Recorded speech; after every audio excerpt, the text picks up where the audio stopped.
मागा ने वो चक्र हटाते हुए रैना से कहा, बस यही है तुम्हारी मंजिल और इस मंजिल तक तुम्हें पहुंचाएगी धरती पर रहने वाली सुजाता।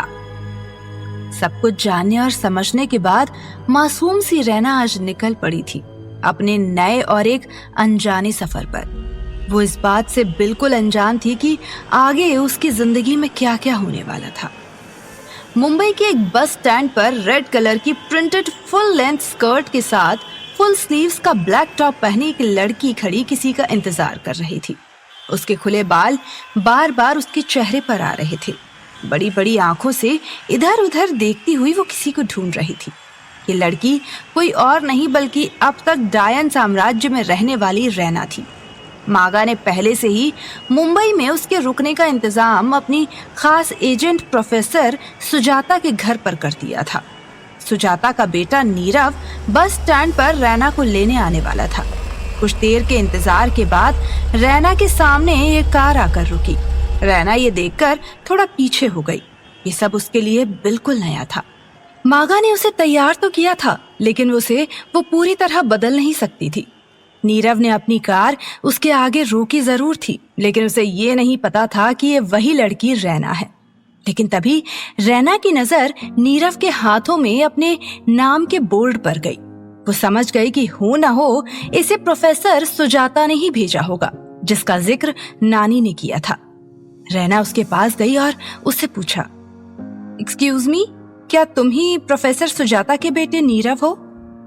नीरव ने रैना की ओर देखा और कहा, जी मैं ही नीरव हूँ, लेकिन आप मेरा नाम कैसे जानती हैं? इस पर रैना उस बोर्ड की तरफ इशारा करते हुए बोली, क्योंकि मैं ही रैना हूँ जिसे आप ढूंढ रहे हैं। नीरव ने वो बोर्ड कार की बैक सीट पर फेंका और रैना को देखकर उसकी ओर हाथ आगे बढ़ाते हुए कहा, ओह तो आप हैं मेरी मॉम की खास दोस्त की बेटी रैना, आइए घर चलते हैं। रैना ने उसे हेलो किया और जाकर कार की बैक सीट पर बैठ गई। उसका पीछे बैठना नीरव को थोड़ा अजीब लग रहा था, लेकिन फिर उसने अपने कंधे उचकाते हुए गाड़ी स्टार्ट की और दोनों चल दिए। रैना के लिए यह दुनिया बिल्कुल नई थी, इसीलिए वो लगातार कार से बाहर देख रही थी और नीरव का ध्यान बार बार रैना की ओर ही जा रहा था। वो रेयर व्यू मिरर से बार बार रैना की ओर देख रहा था। नीरव का सारा ध्यान रैना की तरफ होने की वजह से उसे ये भी ध्यान नहीं रहा कि उसने कार गलत डायरेक्शन में मोड़ ली है। तभी सामने से एक ट्रक आ गया, लेकिन इससे पहले कि ट्रक कार से टकराता, रैना ने अपनी आंखों की शक्ति से ही ट्रक को दूसरी तरफ मोड़ दिया और टक्कर होने से बच गई। इतने कम वक्त में कब क्या हुआ नीरव को कुछ समझ नहीं आया और उसने घबराकर कार एक साइड में रोक दी। रैना उससे बोली, तुम गाड़ी सामने देखकर चला रहे थे या मुझे देखकर?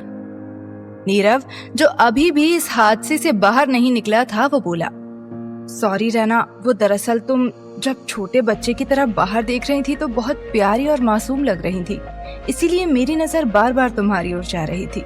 लेकिन शुक्र है भगवान का जो ट्रक समय पर ही दूसरी तरफ मुड़ गया, नहीं तो पता नहीं क्या होता। रैना को महसूस हुआ कि नीरव अभी भी उसी हादसे में है, इसीलिए वो कार की बैक सीट से बाहर आई और नीरव के साथ वाली सीट पर बैठ गई। उसने नीरव के पास से पानी की बोतल उठाई और उसे पीने को दी। पानी पीकर नीरव ने भी कुछ रिलैक्स फील किया और रैना को थैंक यू कहा।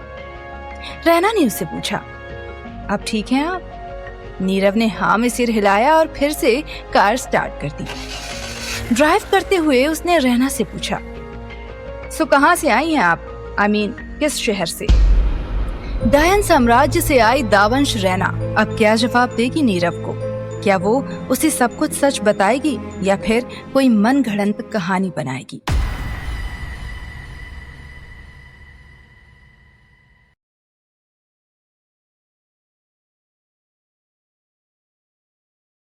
तो माथा चूम कर बोली, बहुत प्यारी लग रही हो रैना। उन दोनों को इस तरह गले लगते हुए देखकर नीरव ने कहा, अगर आप दोनों का मिलना हो गया हो तो पार्टी में चलें? नीरव की बात सुनकर सुजाता और रैना मुस्कुराने लगी और फिर चुपचाप जाकर गाड़ी में बैठ गई। सुजाता नीरव के साथ वाली सीट पर बैठी तो रैना बैक सीट पर। नीरव खामोशी से गाड़ी चलाने लगा और कुछ ही समय बाद वो लोग पहुंच गए एक बड़े से बंगले के बाहर। बंगला बाहर से पूरी तरह से लाइट्स से सजा हुआ था और बाहर पार्किंग में हजारों गाड़ियां खड़ी थी। नीरव गाड़ी पार्क करने चला गया। तब तक सुजाता रैना को लेकर सिंघानिया हाउस में एंटर हुई, जहां एंट्री करते ही आसपास खड़ी वेटर सभी पर परफ्यूम छिड़क रही थी। और जैसे ही रैना सुजाता के साथ अंदर पहुंची तो उसने देखा कि पूरा पार्टी हॉल खूबसूरत लाइट्स से जगमगा रहा है। रैना ने आज पहली बार इतना खूबसूरत नजारा देखा था। एक अजीब से माहौल में एक अजीब सी खुशबू पूरे माहौल में घुल गई थी। रैना तो बस इस माहौल में जैसे खो ही गई। वो एक छोटे बच्चे की तरह पूरी पार्टी हॉल में घूम घूम कर देखने लगी। इससे पहले कि सुजाता रैना को कुछ समझाती, सुजाता के फोन पर किसी का फोन आ गया और वो कॉल रिसीव करने के लिए बाहर चली गई। रैना उस समय उस दुनिया में खोई हुई थी। चारों ओर मासूम सी रैना घूमकर देखती हुई बहुत प्यारी लग रही थी। सभी का ध्यान उसी की तरफ जा रहा था। तभी अनजाने में किसी से रैना की टक्कर हो गई। इससे पहले कि रैना नीचे गिरती, उससे टकराए हुए लड़के ने उसे अपनी बाहों में भर लिया। रैना ने डर की वजह से अपनी आंखें बंद कर ली थी, लेकिन तभी उसे महसूस हुआ कि वो गिरी नहीं है, किसी की बाहों में है। ये सोचकर जैसे ही उसने अपनी आंखें खोली तो उसकी नजरें उस लड़के से जा टकराईं और एक पल के लिए दोनों ही एक दूसरे में खो गए। वो हैंडसम सा लड़का जिसने ब्लैक कलर का सूट पहना हुआ था, लंबी हाइट, शॉर्ट बियर्ड और उस पर उसकी हल्की भूरी और गहरी आंखें उसकी पर्सनालिटी को और भी ज्यादा अट्रैक्टिव बना रही थी। तो क्या ये वही होगा जो रैना के बदले का जरिया बनेगा?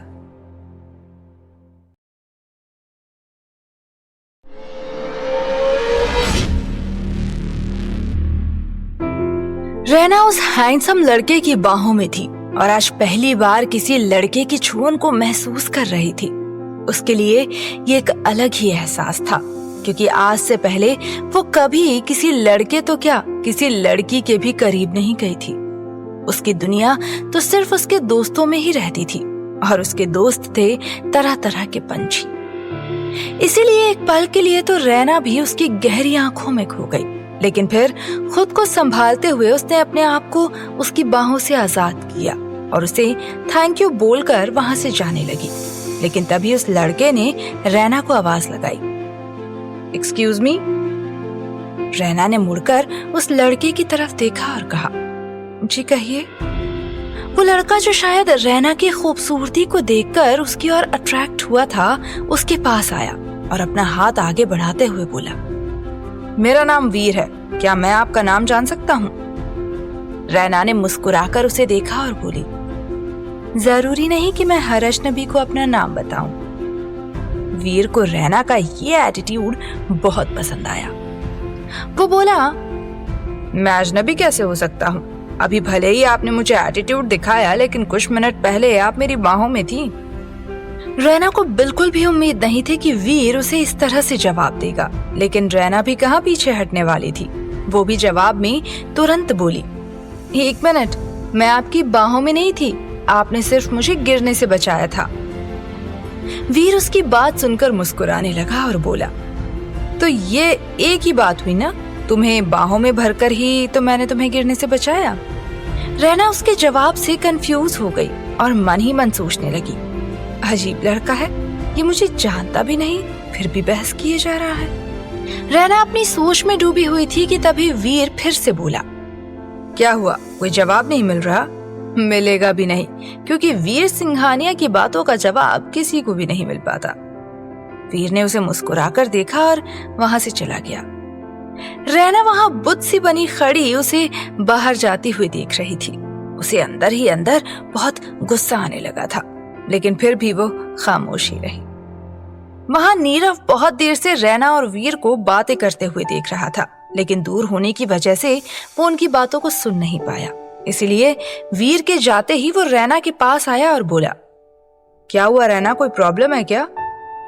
नीरव के सवाल से रैना का ध्यान वीर से हटा और वो नीरव से बोली, नहीं तो कोई प्रॉब्लम नहीं है। क्यों, तुम्हें ऐसा क्यों लगा? इस पर नीरव ने कहा, मुझे ऐसा इसलिए लगा क्योंकि उस लड़के से टकराने के बाद तुम बहुत गुस्से में लग रही हो। देखो, अगर कोई भी प्रॉब्लम हो तो मुझे अपना दोस्त समझकर बता सकती हो, रैना को बहुत अच्छा लगा कि नीरव उसकी परवाह कर रहा है। वो बोली,